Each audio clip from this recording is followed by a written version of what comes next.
Oh, you the voice? Nah, not me. So if you're not the voice, who is? The people, man. The people's the voice. So what does that make you? That makes me the middleman. I'm the middleman.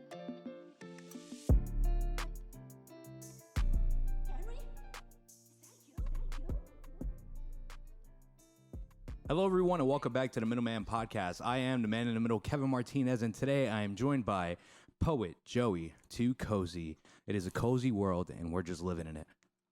How you guys doing this afternoon? I'm so grateful to be on the Middleman Podcast with my great friend Kevin. So grateful for you having me. I'm just excited to be here, man. I can't wait to answer the questions you have and, just get cozy with you guys, kind of give you a little bit of me. Awesome, man. I'm excited to have you here. I've met you in the past. I've actually met you at Self-Privilege Essentials, at pop-up events. And as a matter of fact, I've seen your first performance, okay? Your first ever live performance, right? And what I want to just say about that first performance, right, is you mentioned it was your first performance, and I was watching it, and I was like, okay, you could tell it was his first performance. You were reading off the phone. You were, taking back some words, starting over again, so on and so forth. And nonetheless, though, it still takes a lot of courage for someone to get up there and perform their art, especially such as poetry, because it's so subjective, all the words and just what you're trying to portray, the message that you're trying to get out through your poetry, So from the first time I saw you, right, then like a year and a half later, I would say, correct? Correct. About a year. About a year later, we go back to Self-Privilege Essentials, not knowing to my knowledge that Joey was going to be there. I was there doing stand-up comedy. We spoke about this a couple of times. Shout out to you, Kafar Myers, always. Thank you so much for having that platform for everyone around. But the second go around, bro, I'm watching you move. I'm watching you work. And I'm like, this man really improved, man. This man really improved. He's hitting the pockets, I appreciate that. So funny thing about that is, right, like the first performance was I was so focused on everything else but like me. Like I was helping my brother at that time with his food, and I just wasn't focused on me. So I kind of I know I could rhyme words. I was like, okay, I'm gonna get on there and like wing it. But I didn't understand like crowd work and like the performance aspect of it. Like you can write words till the cows come home, but really getting on stage and kind of performing your art, it becomes like a different animal. And it's kind of just like a comfort level. So that was kind of what you saw after that year and a half, was the comfort of multiple stages. And it's funny to me because I literally was at a mic on Tuesday, and like I've gotten so comfortable on stages now where I see other people floundering, and I'm like, just like you gotta power through it, because like it's one of those, best way to learn is to crash and burn. You kind of got to keep finding mics and using that outlet to get that. So like shouts out to Self-Privilege Essentials, Kafar Myers, keep doing your thing, man, giving us artists a platform to, perform our art and kind of practice that ability to hone a crowd and, crowd work and see what it feels like to be all eyes on you, center of attention. That's like, it's beautiful. Like that's a beautiful outlet right there. And I appreciate him because, it was funny. The second show you saw, I didn't even know how I felt about going there. I was like, I knew I like practiced, but I'm like, I know everybody's going to be expecting. And like for you to see it from like a year's perspective, I appreciate you. Like you were one of the first people to come up after the show and was like, yo, I can see the growth. And I appreciate that. Like you're one of those that I could say you've been there from the beginning of the journey where it's like, all right, we going up now. It's only up from here. 100%, man. I just want to, add to what you were saying earlier. I know that you were saying that at that first show, you were focused on anything other than yourself, because I know you mentioned it's a personal aspect of your life, but your brother was going through a hardship, and you were just like, I'm just trying to get my brother right before everything goes down. So, with you being able to work through that on top of going on stage in a stressful environment. It's stressful, it's alleviating, it's nerve-wracking, you know what I mean? But you still went up there, you did your thing, and then from then you just grown, and your second go-around was fantastic. And at that first show, you actually met a gentleman named Monk, Mr. Melville. My mentor, Mr. Monk Melville. So it was funny because me and him, we always joke about it. We talk a lot, like kind of constantly every day. We hit a lot of shows together, part of the Party Poets community. Well, Party Poets, what is that? We are a Party Poets collective. We are the Party Poets collective. We actually have a show coming up here shortly. But I met Monk. He went after me, And it just the way that he controlled the crowd, where it wasn't like, for me, I feel like when I was saying the words, they were so heavy that it wasn't like, it was heavy and it was bringing the crowd down. And then Monk came on and he just like, whatever he wanted the crowd to feel, they felt. Like even in my poem, I had some points that weren't supposed to actually feel as down as they were. But because they weren't rehearsed and is like, you know, friendly to me, like that's what Monk always tells me, like make friends of your poems. Your poems are your friends. So you got to really know your friends. Like me and my friends, all the people that I consider friends are good friends to me. Like, and I love them. I cherish them dearly. So that's how he makes me treat my poems. And that's how I like, you know, read them. And I joke around with my poems. I'm a light-hearted guy. So I'm trying to convey that coziness, but also like the uncomfortability, you know, that life kind of has to give you. You got to kind of go through uncomfortable moments to become comfortable in uncomfortable moments. Like that's how you get cozy. Baptism by fire, yes. You know, it's something that I've heard Monk say multiple times. You know, baptism by fire. You're going to go in there and you're going to struggle with it, but don't worry, because you're going to come out alive and you're going to come out on top, you know. And, you know, you've joined the Party Poets and, you know, you said that Monk is a mentor. And from knowing him personally, if you do know Mr. Melville, he is one hell of a poet, man. You know, Disney Kid is probably, it's a hitter, you know, it's a hitter. Hell of a poet is an understatement. Like, and for him, it's fun to see him, like, practice new stuff. Like, cause it's like, oh, it shows me that, yeah, there are flaws in the you know, in the process. There are faults and flaws and flops, and not every night is going to be a 12 out of 12, but those nights that are, you got to hit those and you got to feel those. Like, we kind of ride highs now where we go to mics and we just like have a blast, and it's like, all right, you want to go rip like 7 more mics tonight? And then we just go and we just get our name out there. And like, people know us. People are kind of tuned into what the Party Poets got going on this year. And like, that's all it is. Like, it's a process. We kind of know what the vision is, where we want to go with it. And like, that's the exciting part of it. Like, and I'm seeing a lot of the artists from Self-Privileged Essentials doing their own thing too. And I appreciate you for giving us this platform to talk. And I've been enjoying watching their stuff and like just following all of these different people that we met. And it's just like hearing songs. Like, I remember, I forgot whose song it was, but the other day I was on Instagram and I heard the song and I was like, I remember exactly where I was the first time I heard the song. And it's just like it's I'm enjoying becoming fans of artists that are like so underground, because I believe that, like, yo, you never know, tomorrow y'all could pop and I could be like, yo, I was there day one. 100%, man. We just got to keep going, because one day it's all going to pop, bro. It's all going to grow in fruition. So let me ask you, you know, I know you rehearse with the crew at the Party Poets, you know, what are those rehearsals like? Where are you guys located when you guys are, you know, running through just new works of art? And like, what have you learned within your time from being with the Party Poets to now? Like, you were mentioning crowd work, you know, you were mentioning making friends in your poems. What are things that you have self-developed and you're like, wow, like I was really missing this the first go around, you know, and now you feel like you got it down pat, or you're still developing it? So first and foremost, I feel like learning myself. I feel like that was the best part about it, where it's like I've learned that I'm an auditory learner. So like I can write my poems a million times, but if I never hear myself repeating those poems. So I learned that through like how I memorize like J. Cole lyrics and Dreamville lyrics, where it's like I hear a song twice, like Stick. 2 days after that shit came out, I knew J. Cole's verse like the back of my head. And I'm like, funny. That's crazy. So it's like, oh, because I heard it, like I hear it, and then it's like, okay, cool. So that's how like now I record my shows, and like even if it's a flop or not, I just listen to myself, where it's like I can listen and hear like, because like I realized, like, I think Wale has this one song and I just hate the way he ends it, because he says like it cringes me every time. So like when I listen to my own lyrics, I'm like that critical, where it's like, you gotta go like, you gotta be like jovial here, or a little bit more serious here, or kind of like. And then that's another thing too, the more shows you do, you kind of see what parts of the poems the crowds react to.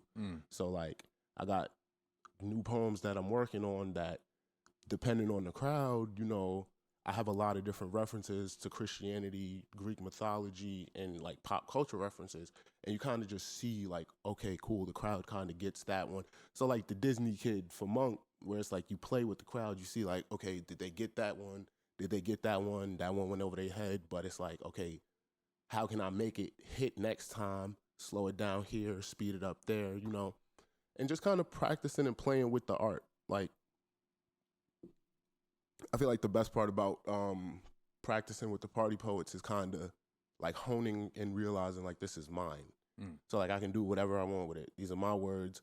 You can't, like, especially a lot of my poems are so personal to me that if, like, go ahead. If you wanted to copy my poem and go flow for flow, I'd be like, you never experienced that. Like, that wasn't your life. That was literally the life I've lived. So you could tell, like, it's no Ghost Riders. It's all authentic. It's like you feel it. You just kind of, you feel it.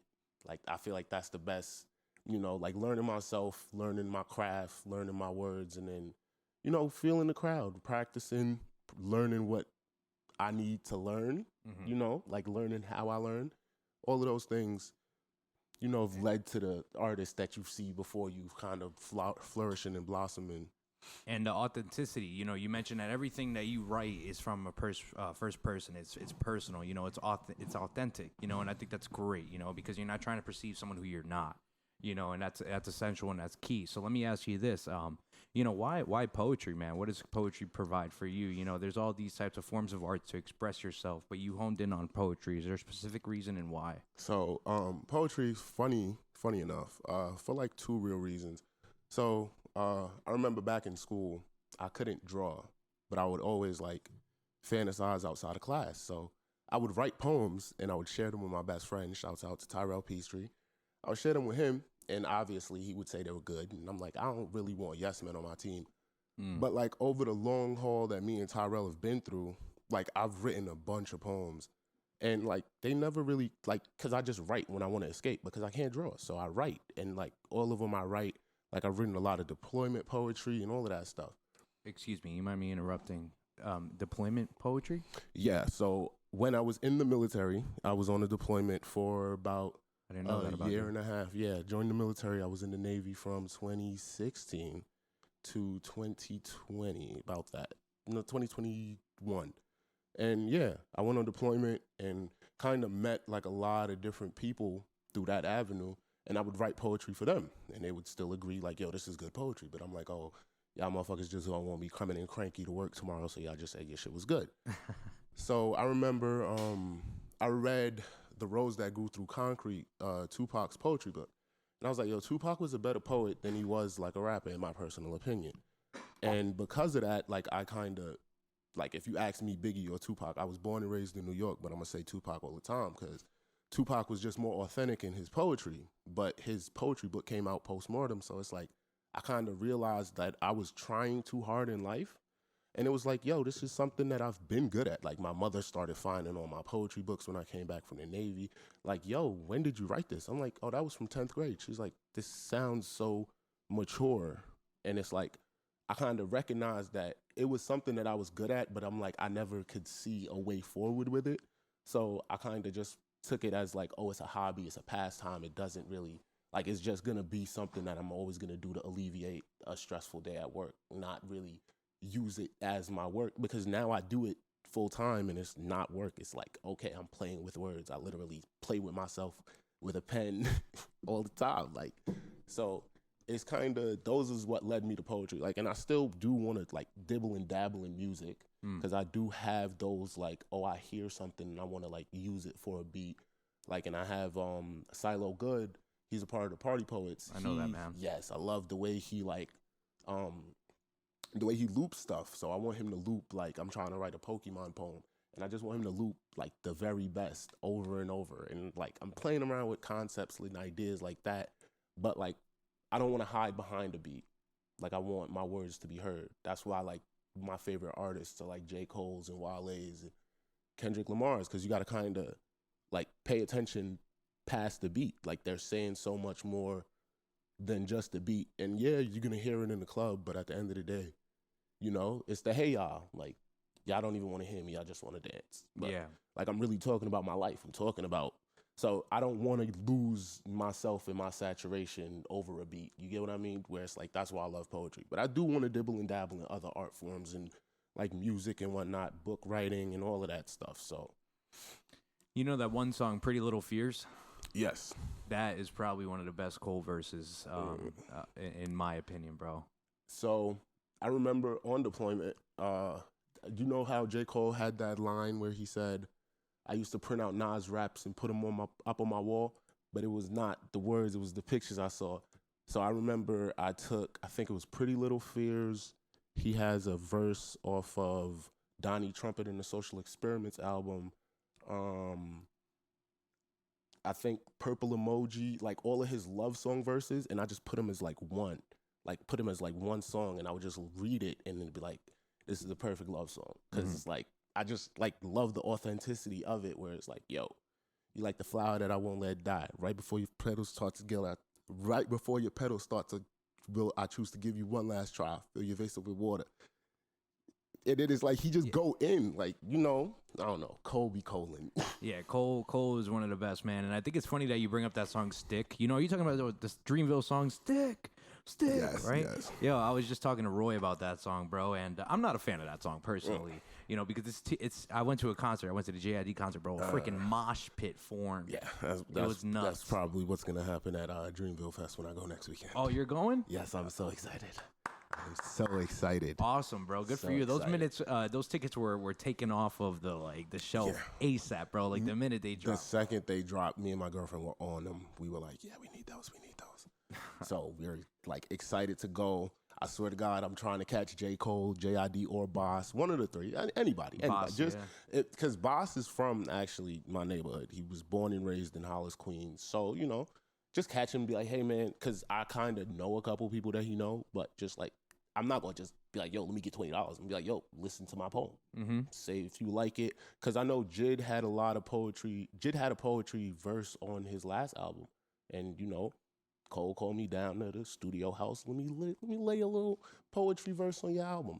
2007, yeah. Not even going to hurt. Yeah, like, you know, everybody, poetry don't hurt nobody. So that's beautiful, man. You know, you were talking about deployment poetry. I didn't know that you were in the military. That's kudos to you for doing that. You know, thank you for your service. That's one hell of a thing. Thank you for your support. You mind me asking how old you are? I think we're around the same age, aren't we? Yeah, I'm 25. Okay, yeah. Turned 26 May 28th this year. It's crazy. It's so crazy. With the two different lives that people choose and then how we end up back in the same creative mind space somehow. Yeah, you know? The funny thing, too, is before like I tried the military, I actually did do HVAC for a little bit. Oh, no shit. For like a little second. And then it was just like, it was not my thing. Because like my friend was big into HVAC because his dad was into it. And, like, that was how he got put into it. But he got put in through, like, an apprenticeship. So I was going to have to go through the school and then learn. And I was like, I like working smarter, not harder. That's what my mother likes to say. So that's why I write poetry. You said you're an audible learner. I'm a doer. I'm a physical learner. That's why HVAC translated with me pretty well, was because I was able to understand. You work with my hands, you know, building the Legos. I just like using my hands to do stuff. You know what I mean? I do know what that means. I know what you mean with that. I think audible listening would probably be my second way of learning, because I do find myself, bro, you can ask my friends, you can ask Michael, Charlie, everyone, they get annoyed because I always have music playing. Always. You know, and it's like, I like to listen to music, even if it's just a beat. You know, I don't, like, we just had beats going on here before. That's how I like to calm down, you know, just listen to some beats and just relax. I'm completely the opposite. Like, everybody's like, oh, you should, like, everybody tells me, you know, if you want to write music, you got to kind of listen to a beat while you write. And I'm like, I need, like, absolute silence to write. Like, unless it's, like, my teacher drowning out Pythagorean theorem bullshit in the back, and then I could drown. That's white noise to me. Like, what? Education is white noise to me. Like, what? What is that? Elementary school, high school, middle school, all of that. White noise. It was beautiful. History, ooh, didn't give a fuck about that. Some of my greatest hits come from Miss Jarrett talking in the background. Shouts out to you, Miss Jarrett. That's funny, man. So listen, I was looking through your Instagram, right? I was looking through your poetry page, and the first post that you ever, shout out to Joey2Cozy Poetry on Instagram. Okay, so please make sure you check him out. But the first post that you put up, bro, was a collage and a barrage of notebooks. Yeah. And the second slide was notes within your phone. And, you know, you were like, hoping for the hidden gem within the work, you know, and that right there was such a immaculate amount of notes and paper and books and so on. And I'm like, yo, how that's probably been like years and years of you working, correct? Yes. So that's, like I was saying, when I came back from the military, my mother would find a lot of my older notebooks, like my high school notebooks. I actually wrote a complete book, like story, in church one year, like, and I found it, but it was like I forgot about it because it was like, oh, it was just something, like I was in church, so it was like just something I was doing to pass time because we would go to church from sun up to sundown, where it was like second service, middle service, so I would like write my stories to escape. And yeah, like my mother's just been finding all my old poems, and it's funny because like I would love to be able to just like write in my notes all my poems. Like I swear to God, if my house burned down today, the only thing I would try and grab is all of my notebooks because I feel like those are like gems. Where I think Frank Ocean he was talking to, like, he wrote a letter to himself, to his younger self, and he was like, yeah, that notebook or that book bag you carry with like your hard drive, yeah, that shit is gonna make you $1 million one day. Don't lose that. Like, treat it the same way you treat it. Like, treat it like it's gold. Mm-hmm. So that's how I treat all my notebooks, because I'm like, some of the stuff that I wrote doesn't even resonate with me anymore, but I read it to certain people, and it's like, yo, like, I didn't even know that, like, why, like, and it's just kind of, you never really know, because I write from where I'm at, and it's like, obviously I'm growing and evolving, so sometimes it's nice to go back to those writtens and see how much I've grown, or like how far I've come along. And then other times it's like, you know, I do feel like this, but like, how do I, so now I write more intentionally, where it's like, okay, what would the lesson be in all of this pain that I go through?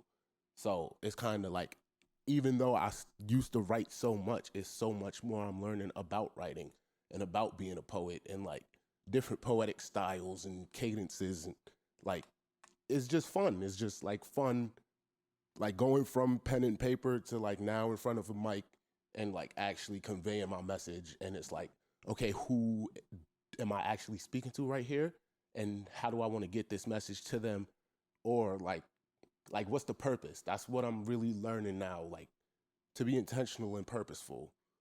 So when I write like most of my poetry is for me, but it's to convey me beyond what you see. Because, you know, I walk into a room, 6'2", tall, dark, handsome, but, you know, it goes into a lot to look like this. Like, it doesn't, like, it's just not a diamond. It's a lot of pressure and cold and pain and hurt. It's a lot. So that's what I try to convey through my work. But I try to make it as beautiful as possible so everybody could digest it in a very, you know, enjoyable manner. Yeah, man, you make people feel good. I'll tell you that much. You do. You know, when you and I were talking about booking this podcast, right, you said to me, yo, what's up, Kev, you handsome motherfucker? What's good, bro? And I was like, thank you. You know, thank you. I feel good, bro. I believe that it doesn't cost anybody anything to show love. Mm-hmm. Like, I don't diminish who I am by telling you you're a handsome young man. My brother over there is a handsome young man. And we could all be handsome young men, you know. Everybody can be happy, you know. And that's another thing I'm learning, where it doesn't take a lot to make certain people happy. Like, certain people think that, you know, you need $1 million or all of this, you know, flashy gold. But you ask certain people, like, I know my mother just told me a story, how she just had a conversation with a homeless person like years ago on the train. And like, she specifically asked the person, what do you need? And it's like, I need a hug. But everybody would have thought to give this man money or like food. He's just like, I need a hug. But like, my mother's like, yo, the way he smelled, she could tell nobody touched him in a while. But he specifically asked for a hug. So it's like, you know, I'm not going to be like one of those persons to give somebody specifically what they want, but, you know, I'm going to give what I can, which I have my words, which I have positivity, you know. Mm-hmm. Like, my smile, I learned from my mother. That's who I get my smile from. Like, she doesn't hesitate to show it. And I find it weird sometimes, where it's like, yo, you're in a supermarket just smiling. Like, that shit is weird. But it's like, it's so radiating and radiant, where it's like, if my mother's smiling, you don't really have a choice but to smile if you're in her presence. So like, I realized that I have that gift too, and I have no choice but to like show it and share it, because like, everybody's gonna look at me like, oh, what is he gonna do? What is he gonna do? So I'm gonna smile and be positive, you know, especially like, you know, black men in America, how the stigma is that, you know, we're like the worst thing since sliced bread. You know, I have to kind of be that liaison. Like they said in the military, you're a sailor 24/7. So like, if anything was to happen when I was in California, it'd be like, U.S. Navy sailor does this, right? So if anything happens with me, it's, you know, former U.S. sailor or da-da-da. So I have to be that liaison where it's like, people are going to test me and you just smile. It don't hurt to show love, you know? And my mother was just telling me, it's not worth it being right sometimes. Okay. It's not worth it being, like, to argue with certain people. You got it. You got it. Like, you could deflect so many situations by just, you right? That's Because it. then, you know, what are you going to do if I give you that you're right? If you continue going, then now you just looking for problems. So, you know. 100%. It sounds like your mother is a big influence into your life, my friend. Yes. Okay. Philosophically, that is my queen. That's beautiful, man. I see you have a book over here. You know, we're definitely going to tap into that later. Shout out to your stickers, by the way. Shout out to your stickers. We just got 2 stickers up here from Joey2Cozy. Chill pill. I like that. Chill pill. Just take 1 dose of it. Chill pill to chillax, you know. And then what's that second one? Just rock on? Yep. Rock on, man. Thank you for the stickers. I appreciate it, man. Anything for you, anything for you. Appreciate it. You know, I want to backpack off of something that you said earlier with, you know, money, like what do you need in life? You know, and a lot of people are like money. I remember I was watching this one video and it was like, they were 2 contestants on a TV show, okay? And they were talking and they were like, oh, if I gave you $1 million, what would you say? And they were like, oh, yeah, I'll take it right now, 100%. But what if I told you can't live tomorrow? Would you still take that $1 million? And immediately, bro, you know, it's just everyone turns and they're like, nah, on second thought, I'm good. Yeah, that money don't matter. That money don't matter if you don't wake up in the morning. And like me, I'm learning, like, as I get money, it's like easier to just be like, okay, give it to the people that need it more than me. I don't really give a fuck about, like, I care about money. I would like money. Money makes life easier in certain sentiments. And like for me personally, I'm big on family. So money would make my family's life 10 times easier. But money for me would like be liberation, where it's like, yo, money, I would take my nieces and nephews all over the world, like places that I want to visit that I haven't visited, places that I have visited. Like, I've never been shy to travel outside of the country. Like, I've always had a passport. My family's always, like my dad and my mom, some years I would have 2 family vacations. So like, I know about, you know, and I feel like my father feels like he raised me well in the fact that we was having a conversation about last year. And I told him that at the end of the day, during Christmas, as I started getting older and my nieces and nephews started coming into the picture, I really didn't care about receiving gifts anymore, because as I got older, my nieces and nephews, they came and started taking my gifts. I'm the youngest. So I was getting all of the gifts from my older siblings, but as they started getting kids, their kids started getting their gifts. But I realized that it never mattered about not getting a gift. It was always about spending time with my family during Christmas. So my pops heard me say that and he was like, yo, what? And I'm like, yeah, like I was listening, I was paying attention. Like, family matters, because at the end of the day, those are the people that they don't have to love you, because I do have some family members that, you know, I understand why they have an estranged relationship. But if push comes to shove, backs against the wall, those are the people that you could call. Especially today, where it's like a lot of people got 1,000,001 followers on social media but don't have friends. Like, a lot of people have those followers, but it's like, if you needed $20 right now, who could you really call? Yeah. Like, if someone had a gun to your head, phone call, you got 1 phone call, who do you have to call? You're going to call your mom, right? Someone that you know is going to answer. So, you know, that's the people that, like my mother always says, the people that cross puddles for me, I'll cross rivers for them, because those are the people that, you know, when push come to shove, they got your back. They got your back. I love that, man. That's a great way to put it there, man. You know, so you have some poetry here. Do you want to tap into anything right now? You know, because we could definitely, you know, span them out through the questions in between 100%. You know, thank you for Joey coming here to the Middleman Podcast. He's going to perform some poetry for us. You know, you are, I believe, the 3rd or 4th poet to come on the podcast, you know, so I'm very intrigued to hear what you got for us, man. Nah, I got a lot of untitled, unmastered stuff. I really do not title my poetry, but actually, don't get stuck chasing rubies, pearls, and diamonds in this lifetime and lose your heart's gold nor soul silver in a Pokemon battlefield world. Give your graces and his royalties to the victor. Blast off, but be sure to be back. For Abyssic thoughts, dark rod black, we wear life's gimmicks, mega evolutions, growing grind every day. So that's just, I'm playing around with Pokemon. I hear it. Yeah, I hear it. Evolution, blast off. I hear it. I love Pokemon. That is my shit. What's your favorite Pokemon? Oh, You gotta have one, that is right? a tough. All right, if we gotta choose from the 3 starter packs, okay? All right, wait. The Squirtle, Charizard, Bulbasaur. I'm gonna probably go Charizard with that one. I feel like the way society has leaned was that they forced you to like Charizard. But like I play Pokemon Unite, and Charizard is kind of whacking that shit. I be playing Venusaur. That's my main in Pokemon Unite. Pokemon Unite, by the way, is a Switch game. It's an online game. If anybody want to download it out there, when you see this podcast, add me. It's at Joey2Cozy. I do play that very often. But yeah, they just added a couple of new Pokemon. I'm a big Dragon type Pokemon guy. But I like the way like now they're like adding like, oh, they got Dragon and Ghost types, Dragon and them, and it's like, oh, they getting nasty with them. Like obviously the classic Dragonite, Dragonite, he's a beast. but they just added Goodra to Pokemon Unite, and they got Dragapult. That's a Dragon Ghost, and like he's just the best. You know what's funny is that you're saying that you're a dragon type Pokemon.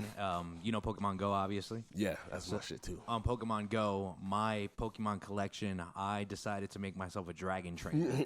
So I was like, yo, any dragons that I don't have, like, get them to me. Because I was just trying to get these dragons. So I think this is pretty cool how it's just correlating like that. I gotta re-download my Pokemon Go. Actually, I do need to do that. But actually, I got a little one right here. Maybe I'm insane and all these little scribbles confirm it, like all my jumbled thoughts, more labyrinth than cohesive. And maybe it's the madness not accepted till after, like how they only love you after your jersey goes into the rafters. From fixation to spectacle, from face to fashion states, not who'll let me is who'll stop me. Turns out our insanity is what separates you from me, from fish from monkey. I wasn't put on this planet Earth to climb your corrupt corporate tree, so please pause pollution on the hood I consider lively. My mind and ocean, feel free to explore me. Just don't shamu, leave me to swim freely and give me, and when I'm gone, remember me fondly. I like that. Here, I got one that I would see if you wanted to perform. I was going to save it for later, but it was one of the posts that you have on Instagram, and you just titled it Push Through Poem. I actually took a screenshot of it. So here you go. I have a screenshot of it so you can read it verbatim. I think I wrote this one when I was in Guyana. Yeah. Pushing and pushing like I'm about to give birth, because one guarantee about this life is no matter what, it'll hurt. The tough words to say that are sometimes knotted in your chest, the nights where your thoughts are the reason you're unable to rest. The trust betrayed and emotions displayed, the ones you thought your soulmates, your reason turned out to be summer, just another season. The drugs and alcohol you used in attempt to numb, but this life's shit is always got you under thumb. The loss, the pain, regret and disdain, the hate and the hurt, questioning what it's all worth. In the minimal moments of joy and relief, actually worth the pain and deceit. Sadly, the good nights never stay, nor rarely do the last like the bad. Nights where you lay in bed and remember lovers you've had. You lay there and wonder how you've got where you are, reminiscing and remembering you still got to go so far. But pushing and pushing through the pain nonetheless, fighting and clawing to the last stump in your chest. The last day you live, no matter when it is, you're pushing and pushing, hoping the release of death is worth the strain of the life you've lived. Hopefully you're forgiven for all the sins you did. Joey2Cozy poetry. Actually, I forgot about that one. I love the ending of that. You know, I'm going to just read that again here at the end here. You know, my favorite part is right here. Fighting and clawing to the last stump in your chest. The last day that you live, no matter when it is, you're pushing and pushing, hoping the release of death is worth the strain in the life that you've lived.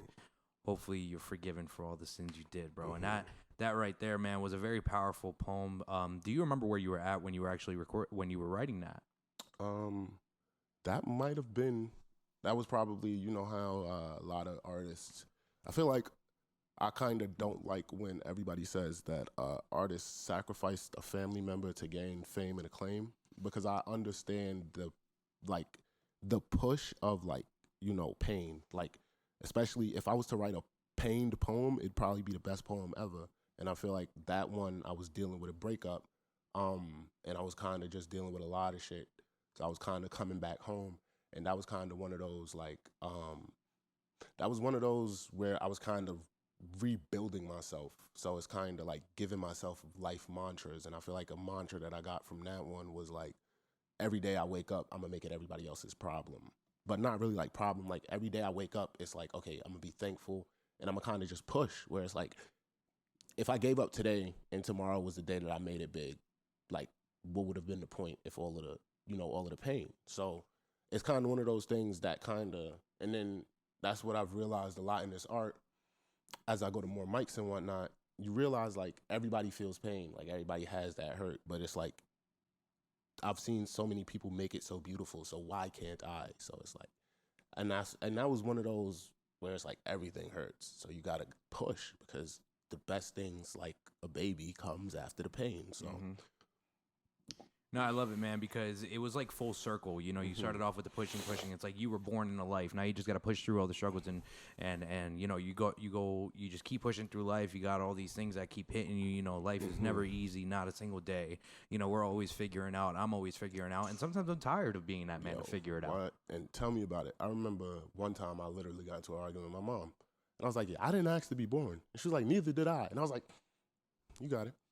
Because I was like, yo, my grandmother's dead, and I'm not going to go argue with her. But it's like, you know, nobody kind of asks to be here. It's not our real responsibility. But, you know, I kind of have realized, because I feel like a lot of people kind of go through a stage after like 18 where it's like your life has kind of been accolades. You're going through high school and whatnot.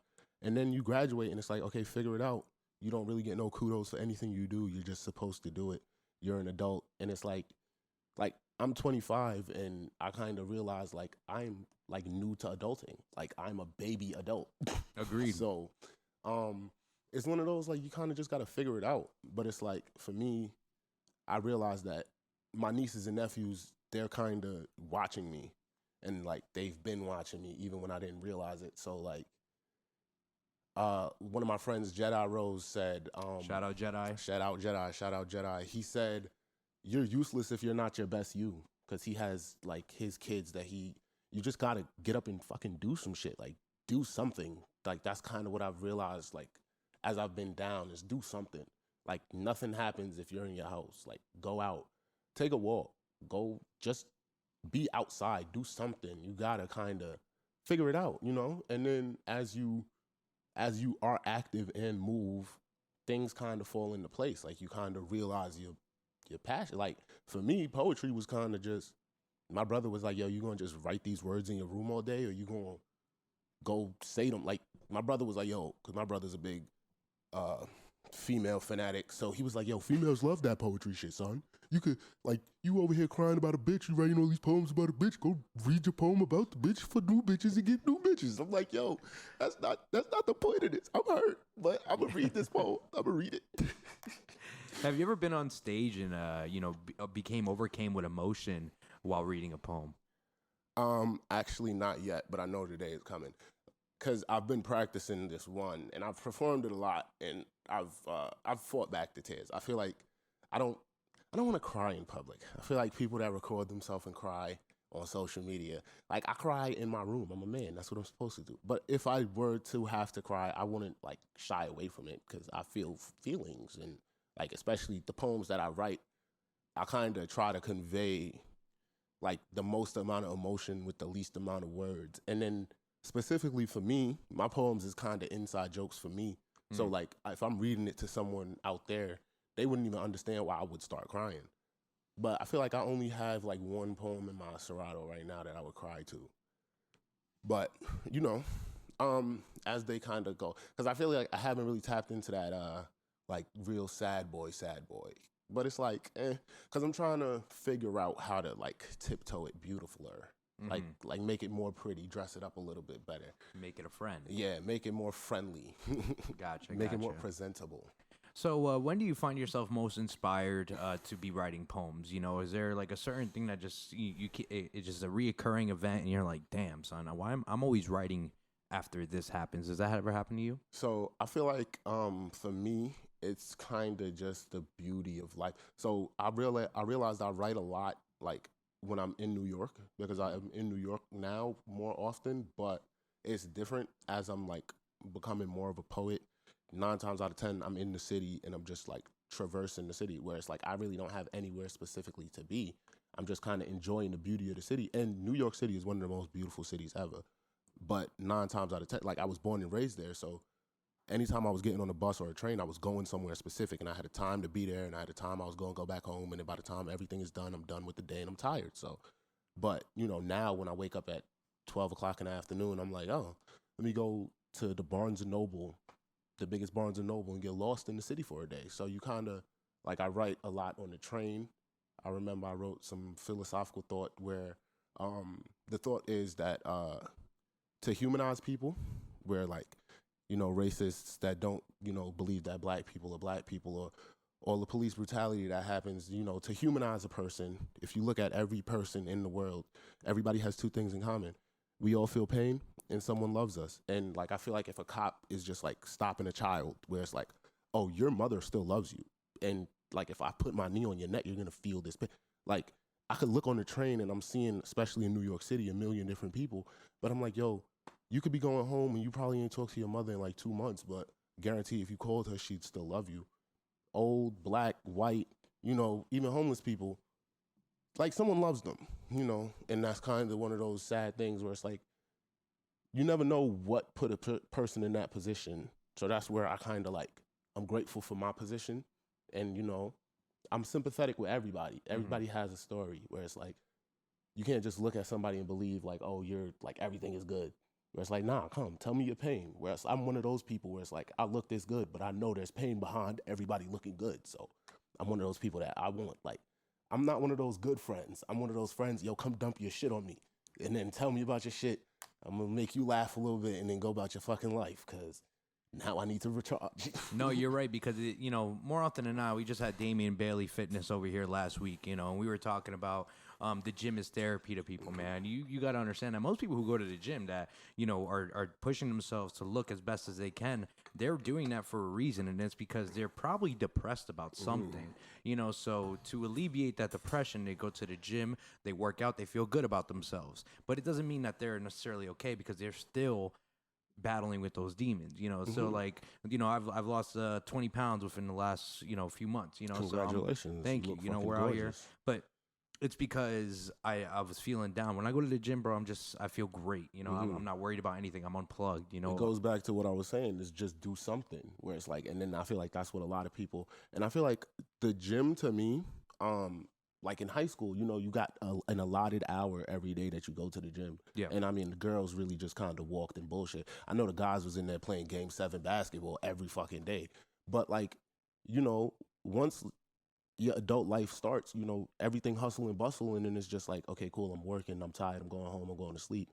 That's why everybody that goes to college gets that freshman 15. And then they curious why is so much depression going on.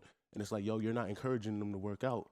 And then it's not even working out, but it's like, encourage them to be social. Like, there's multiple ways to be social nowadays, where you don't really have to be outside. You can be social in your room, but, like, to be isolated in such a connected world is a danger in and of itself, and to not have an outlet. Like the gym, for me specifically, I look at gym bros, like the big motherfuckers, I'm like, oh, you want a fucking hug.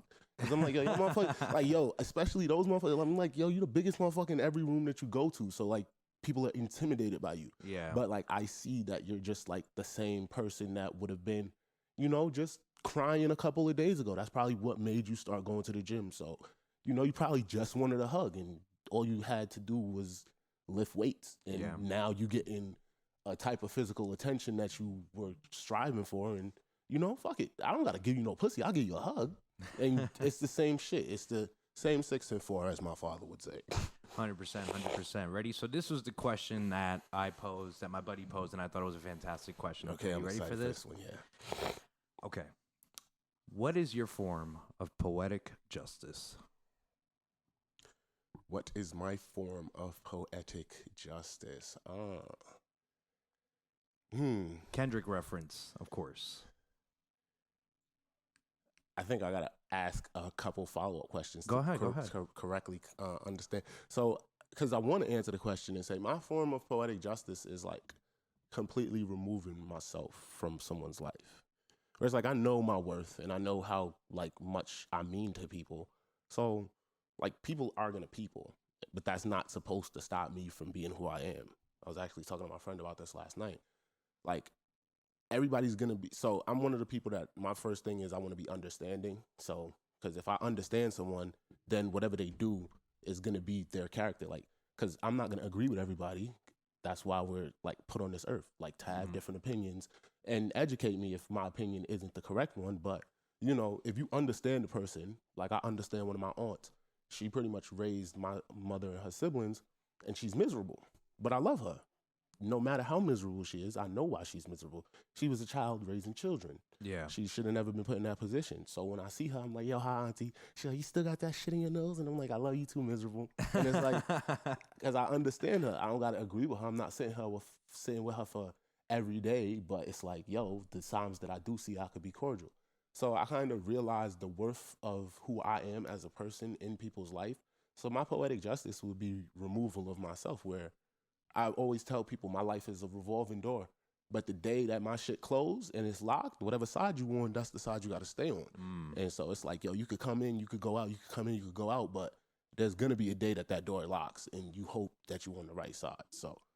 Well said, man. I love that. I love that way to answer that question. I appreciate that question. That was a good ass question. Shouts out to whoever gave you that question. Mr. Matos, manager of the podcast, big help in the podcast. Always shout out to him and our crew here. Nezo and Michael behind the camera. We're doing it and we're hitting it hard always. Big shouts out to Nezo. Yeah, Nezo's the guy. Nezo is the guy. He actually wanted me to tell you hello. Actually, I have to talk to Nezo. Nezo owes me an album. Okay. Yeah, me and Nezo. Nezo was actually one of the first people I rapped with. Nezo has a track for me that's supposed to be mastered and mixed right now.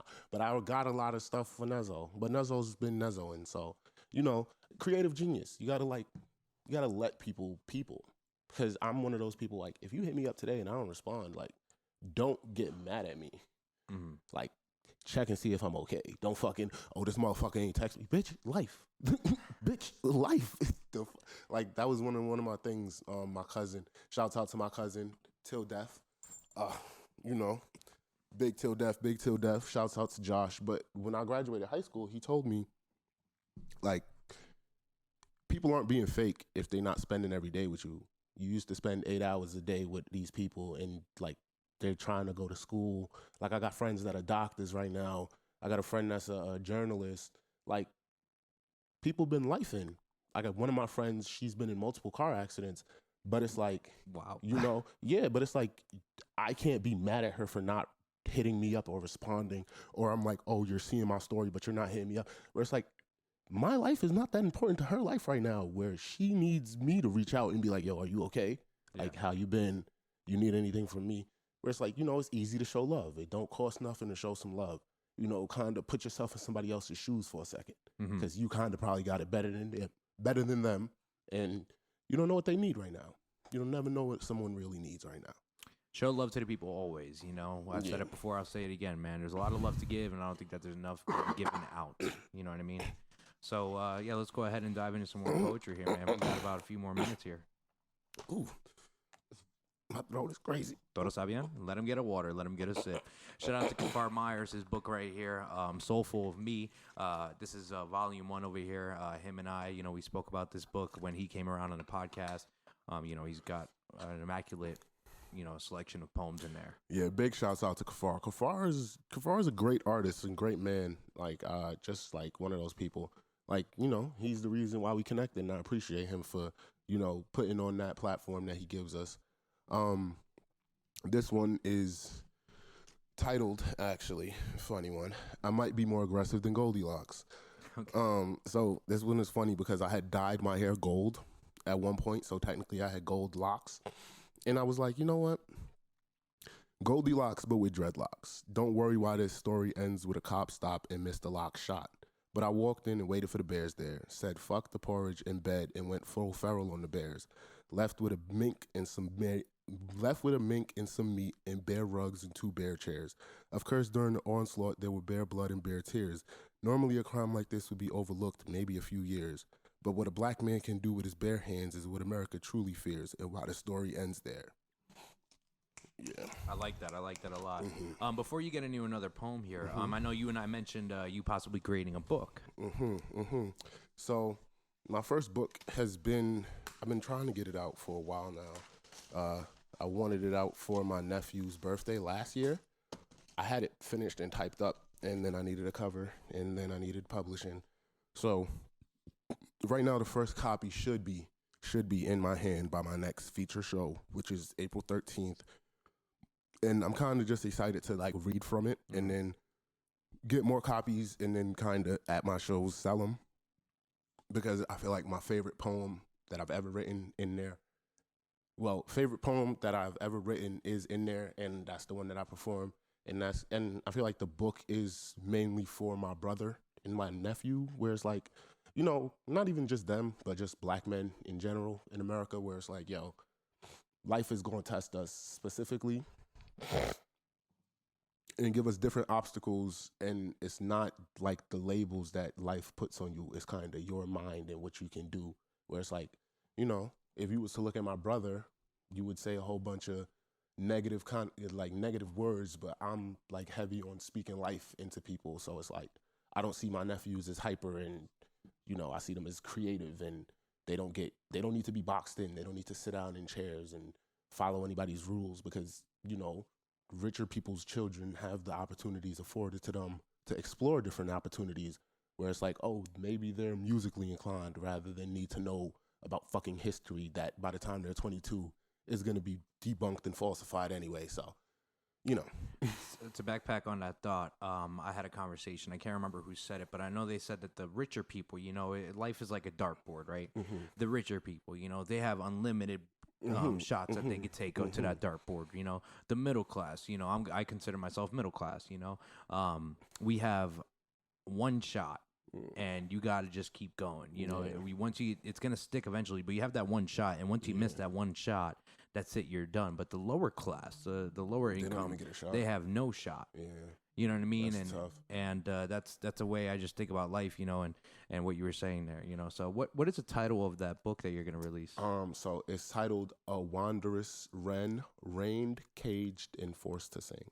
So it's kind of a play on my older siblings' names, where it's Warren, Wendella, and Wayne.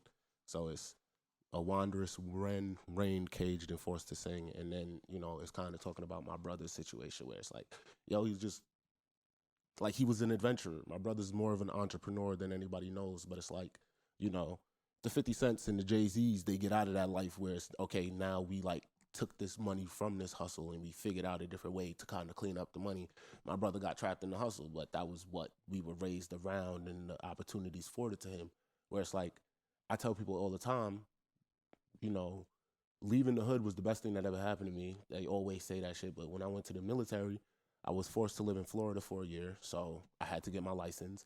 So I have my license. That's a liberty that I'm grateful for, because now I drive. I have that liberty to go anywhere. And then I lived in California, and it's just like, you know, that exploration of the world, where it's like, all I knew was the Hollis blocks until I didn't know the Hollis blocks anymore. And then now I'm visiting the hood, and, you know, everybody's like, yo, you look different. You like, and I'm like, yeah, this is normal in Cali, but I guess I'm a weirdo out here.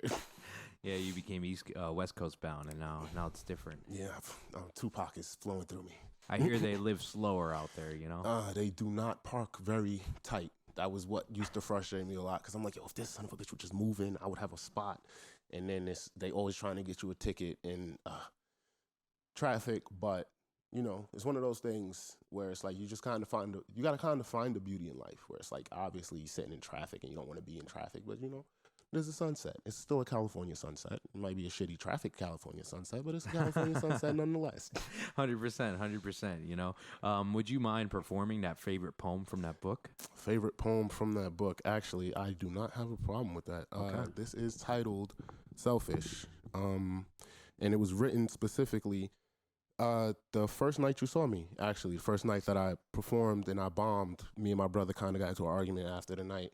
And he was like, yo, you so fucking selfish. And I was specifically pissed because I was dedicating all of my time, rather than practicing my poetry, to helping this motherfucker cook his food. And he called me selfish. So I wrote this poem. Brothers be selfish, and that's okay. I pray to Jah, Mr. Watch Your Head himself, every day. Raised round lions, tigers, fresh from the grisliest of dens. Grateful we not dead. Though gun charges have changed your perspectives and trajections, now that you go in a bottle of butter brown jungle juice is all I'm left with. But it's okay. You call me selfish. Only because my pain matters to me. Going 25 for 28. almost at 30 for 30. Joey2Cozy, effortlessly. Wilt's 100 without shooting a three because I'm coming down life's lane and they stay following me. Like you never even shot A-Lee's. Fight him, listen to me. Fight him, listen to me, please. Though I know I could talk for 24/7, 366, and you couldn't comprehend me. These are the reasons why sometimes I'm selective with my energy. Like the things I want to ask you for, you keep taking you away from me. And that's that shit that drives me crazy. Live a better life and love me how I'd love me. Selfish. Thank you, man. Thank you so much. I appreciate the platform. I appreciate that. I like talking about my poetry. It's Dude, fun. how about that, man? That was fast, man. That was a fast hour, if you ask me, man. Honestly, that shit was not long enough. And that was a lot of free flow here, man. I kind of just said screw the notes here, and we just free floated. So that's always nice. I always love being able to do that with a guest. But before we get off the air here, man, I like to give the floor to my guests. Any positive messages that you want to share, anything up and coming shows, where people can follow you, and just check out your poetry. This is the time to go ahead and shout everything out. The floor is yours. This is Joey2Cozy, Nicholas Anthony, Avery, Joseph. Got a lot of shows coming up this month. I'm trying to do a lot of different things. Books should be coming out by April 13th. Books should be in hand by April 13th. We've got stickers coming with my logo options, t-shirts coming with those logo options. I'm a big sticker guy, so we're trying to get like a pack where it's like a platinum pack where you get everything, but mostly it's going to be at shows. We do the Keystone stage every Thursday, the Party Poets LLC, that's us. We host that. The 29th coming up this week, we have the V-Spot Bar poetry night that we're trying to sell out so we can hopefully make that a monthly thing, just kind of getting the venues and the positions and places to people to do their poetry, perform our poetry because we practice a lot. So Party Poets shouts out to Rachel, Silo Good, Monk, and One Console, all of those great artists and souls. I can't even call them poets. They're artists. They're just like beasts. All of them do something different. I just write words and rhyme them. But yeah, man, like I appreciate the platform. Appreciate the Middleman Podcast. Shouts out to Self Privilege Essentials, Kafar. Damn. Shouts out to Summer Night. I know he was on the show. Shouts out to Fame. Fame. Yeah, I don't want to miss nobody. I don't want to get called out. But shouts out to Fame, Aura Arts. Aura Arts. I love her style. Oh my God, all of those guys. I'm so grateful that I've met you guys on this, journey. So grateful for this platform. This is kind of like I'm looking at this point, and it's like I find it funny where it's like in a year from now, motherfuckers is not gonna have the time to do this podcast, but like the podcast is gonna be so booked with so many famous people, and it's gonna be like, yo, I'm doing Coachella this weekend, and it's like everybody's gonna be doing something great, and I can see it, and I'm so like grateful that I'm like seeing it now, where it's like, I'm glad that I'm catching the big bang before it happens, and I'm like enjoying seeing everybody like develop their art and like build it and learn and Kasim, shout out to Kasim. We need him back in the studio ASAP. Yeah, man, like all of those guys. Great artists, man. Hey, man, you were saying that you just put, words on paper and you know how to rhyme from time to time. You're a beast yourself, man. You are a beast yourself. I appreciate that. Like I said, you've improved greatly, and I could tell that you are extremely passionate about this. I'm happy to be catching you before your big bang, Seriously, because this is what it's all about. I'm just catching people before the big bang. Eventually, we're all going to be booming. Business is going to be booming. Can't wait for business to be booming. Now, before we get off the podcast, please show off your bottle right here with all the stickers. Show the people what you're referring to. He's a big sticker guy. Yeah, big sticker guy. So actually, I could go through all of these stickers. We got a trash can for people's unsolicited opinions. It says, speak the truth, even if your voice shakes. I'm a big truth guy. I got a little fishy because I drink water. And then my Blastoise, Mega Blastoise, of course. We got some lavender here. Shouts out to my people that love plants. Grow through what you go through. I'm a big Gravity Falls fan. That was one of the things that I watched during the pandemic. And it was a great show. It was perfectly ended too. I'm a big Greek philosophy guy, so we got Medusa here. I want to get to the pyramids one day, Egypt. Yeah, man, good vibes, sunshine for a cloudy day. Drink your water. Make sure you drink your water. Drink your water, mind your business. There's nothing bad about water. You can never drink too much water. I agree. And with that being said, everyone, my name is Kevin Martinez. I am the man in the middle. We are signing out here. We're going to transition over into tea time, not brought to you by, but inspired by Arizona Iced Tea. So stick around. Thank you for watching. Joey, thank you for coming. Thank you for having me, Peace brother. out.